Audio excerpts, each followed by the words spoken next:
Hi, I enjoyed this week's lesson. I found it very informative.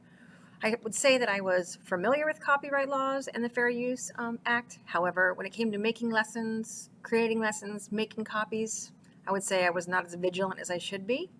I realize that this is very important because 90 to 100% of my classroom is digital information technology. The students have access to all kinds of materials, so do I. People copy and paste. It can get a little crazy.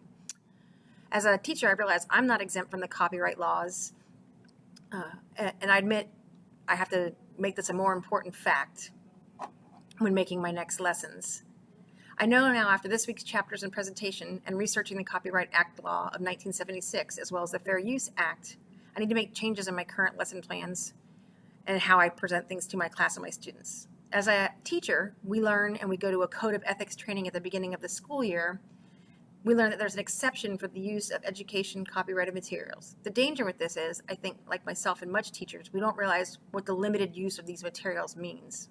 Under the fair use rule, educators can use copyright work, but that's a limited amount. According to David Einstein, a professor of law at the University of Louisville, Kentucky, said, "I don't think most teachers willingly ignore copyright issues, but I do think many have the impression that any use of material in education is fair use."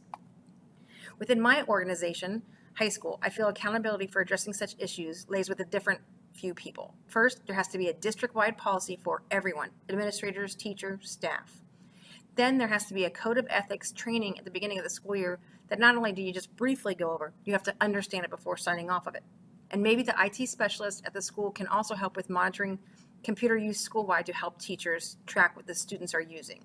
For my upcoming school year, I plan to make big changes on how I create and present my lessons. I'm also going to make a whole lesson on copywriting for the students to understand. Thank you very much.